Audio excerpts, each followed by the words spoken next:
Sveiki visi, su jumis vėl pasyvių pajamų fanas ir šiandien pristatau naują video. Tai šiandien video apžvelgsiu savo vaiko portfelį, taip pat apžvelgsiu savo pasyvaus investavimo portfelį. Tai va, tad tikiuosi bus įdomus video, o prieš pradedant video paprašysiu visų, kas laukiat mano video apžvalgų, mano portfelio apžvalgų, paspauskite patinka mygtuką, paspauskite prenumeratą, kas to nedarote ir norite sekti mano portfelio apžvalgas, bei galite pasidalinti su draugais video, taip prisidėsite prie kanalo augimo. Tai ačiū jums už tai, o dabar nieko nelaukiam. Einam pirmiausia, gal pasižiūrėsim Fear and Greed indeksą, kokia situacija šiai dienai.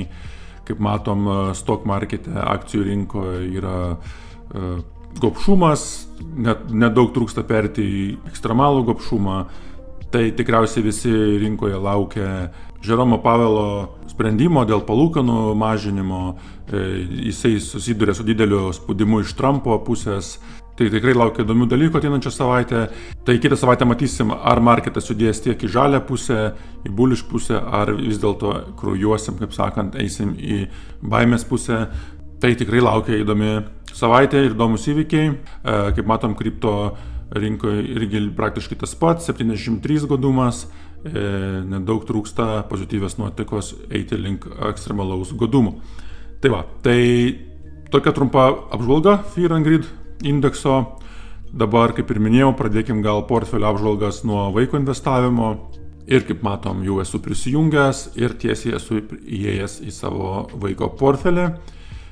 Dabar, kaip matom, bendro portfelio vertė iš viso yra 3000 beveik 20 eurų. Bendra grąža 20 su trupučiu procentų, tai tikrai džiuginanti grąža. Nesenai turėjom Trumpo tarifų baimę.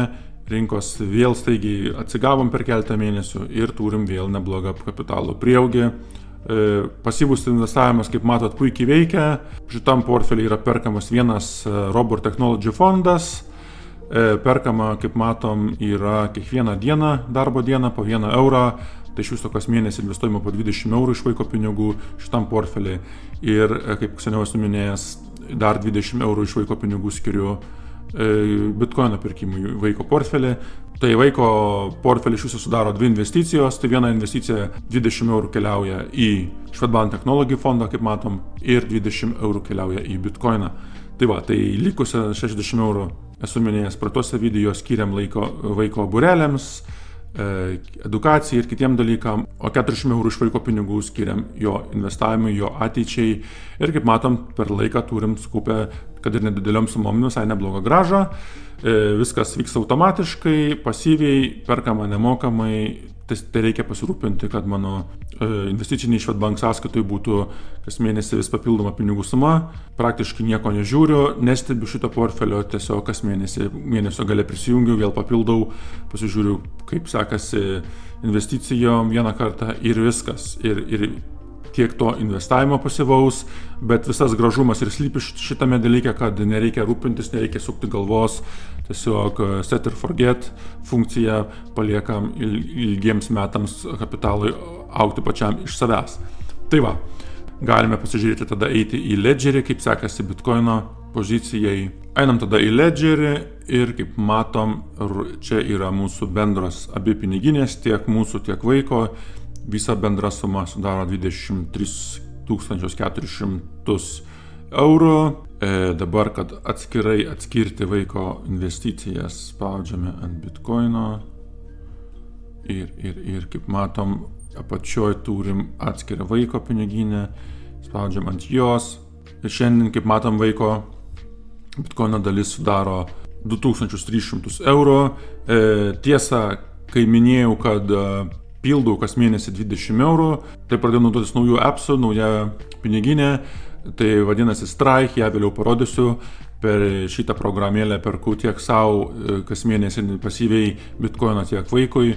Kas man ten patinka, tai nustačius periodinius pirkimus, jie tampa visiškai nemokami ir taip, kaip sakant, galiu išvengti Nexo apmokestinimo, nes prieš tai Nexo būdavo nemokamai, dabar Nexo nebesinaudojo.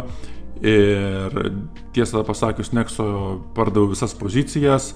Kai bitkoinas pasiekė $120,000 ribą, pardaviau visą Nexo portfelį, atidaviau savo paskolą paimtą ir to pasiekoje šiek tiek uždirbau ir visas pozicijas, visą kripto išsivedžiau į savo šitą Ledger platformą.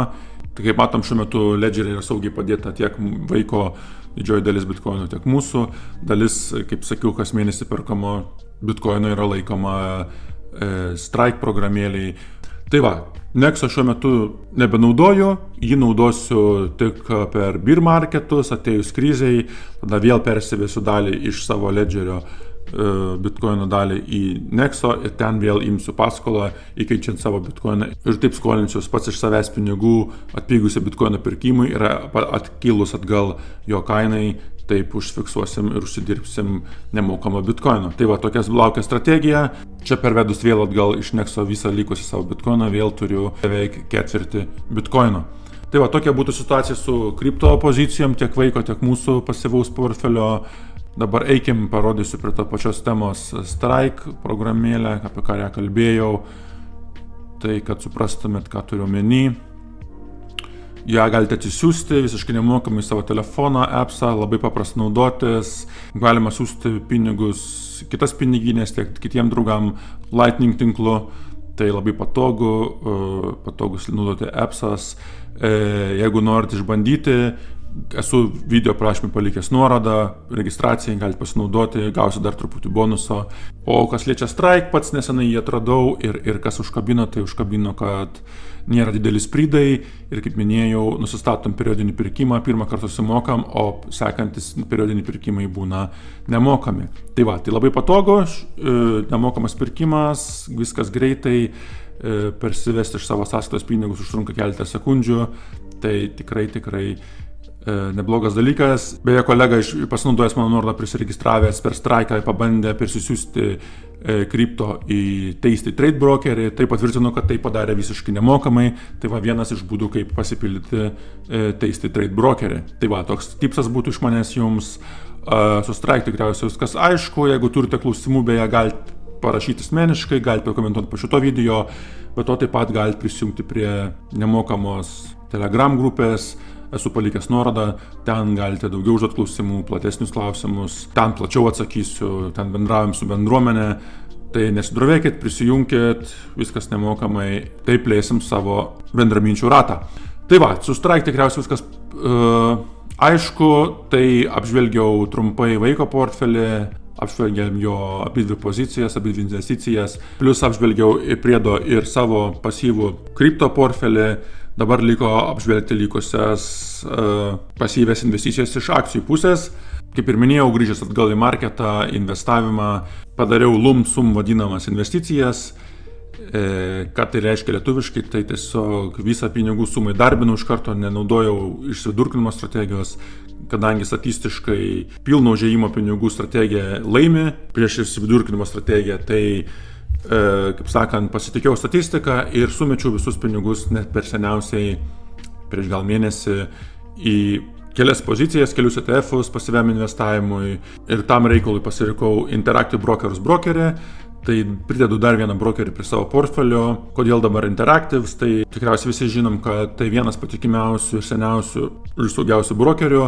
Plus praktiškai visi tikriausiai sutiksit, kad turint didesnės sumas ir jeigu planuojat jas, kaip sakant, iš karto įdarbinti, tai geriausia tiesiai rinktis Interactive Brokers. Tai pasidariau registraciją, viskas vyko labai sklandžiai, be jokių problemų ir kadangi esu prieš tai naudojęs senais laikais Interactive Brokers. Ir dabar einam tada peržiūrėsim mano pasyvių akcijų portfelį šitame brokeryje. Tai va, kaip matot, esu prisijungęs prie Interactive Brokers desktop versijos ir visas mano portfelis, iš viso turiu jau nerealizuoto pelno 835 eurus, kas tikrai labai neblogai, kaip matom per mėnesį performances toks, beveik 4% gražos. Kaip ir minėjau, lump sum strategija tikrai neblogai pasitvirtina. Iš viso dabar portfelis sudaro 21 000 eurų. Tai dabar pakalbėkim kokios pozicijos. Tai yra 3 pozicijos. Tai praktiškai beveik 10 000 investavau į VVCE, viso pasaulio fondą. Kodėl tą padariau, tai tiesiog noriu investuoti pasyviai ir turėti gerai diversifikuotą bent vieną ETF-ą. Vienas populiariausių ir gan pigiausių variantų VWCE ETF-as, likvidus, populiarus, nedideli mokesčiai, tai jį sudėjau beveik 10 000 eurų, tada dar beveik tokią pat sumą sudėjau į ANAU ETF-ą, tai vienas pigiausių tikriausiai rinkoje esančių Nasdaq 100 ETF-ų. Tai šitą fondą pasirinkau tam, kad tiesiog turėtumėm didesnį augimą ir atsvertumėm tą mažesnę grąžą, kurį generuos viso pasaulio fondas. Tai šitie, manau, du ETF-ai lygiai grečiai puikia investicija ir be abejo dar pridėjau į ES20 savo mėgstamą ETF-ą, tai top 20 S&P 500 kompanijų. Kodėl dabar jį pridėjau? Tai pridėjau eksperimento tokią idėją, kad pasilyginsiu, kuris geriau performance, ar ANAU, Nasdaq'inis, ar šitas ETF-as, tai kol kas, sakyčiau, jie panašiai apylygiai. Dar ilgiau pastebėsiu šituos ETF-us ir kažkurį vieną panaikinsiu ir portfelį sudarys ateityje tik 2 ETF-ai. Tai be abejo bus viso pasaulio fondas ir kažkuris vienas iš šitų ES20 ETF-as ar ANAU Nasdaq'inis ETF-as. Tai va, tai pažiūrėsim kaip performance šitie du, ar panašiai vienodos gražus ar ne, nes jeigu panašiai performance, tai ES20 yra brangesnis, praktiškai dvigubai nei Nasdaq'inis šitas ANAU sekantis ETF-as, tai manau tada nėra prasmės laikyti brangesnį ETF-ą, bet jei ES20 su laiku performance daug geriau, tada atsisakysim Nasdaq'inio ir permesim šitą kapitalą į šitą top 20 S&P 500 ETF-ą naują. Tai va, tai toks būtų pasyvus portfelis, kaip matom, irgi nėra kažkokių stebuklų, sudaro keli ETF-ai pasyviai valdomi, pasyvaus akcijų portfelio vertė praktiškai šiuo metu yra 21 000 eurų, praktiškai vienodai kaip kripto, tai realiai pasyvų portfelį sudaro 50% ETF-ai, 50% kripto investicijos. Tai abiejų sudėjus pasyvių portfelių vertė tiek kripto, tiek ETF sudaro 42 000 eurų, o bendrų visų portfelių vertė šiuo metu siekia 61 000 eurų. Tai va, tai dar iki 100 000, kaip sakant, nemažai trūksta, bet jau porą kartų esu pasiekęs šitą ribą, manau pasieksim ir šį kartą, tai stebėkit mano kelionę. Dalinsiuosi kas mėnesį savo apžvalgom.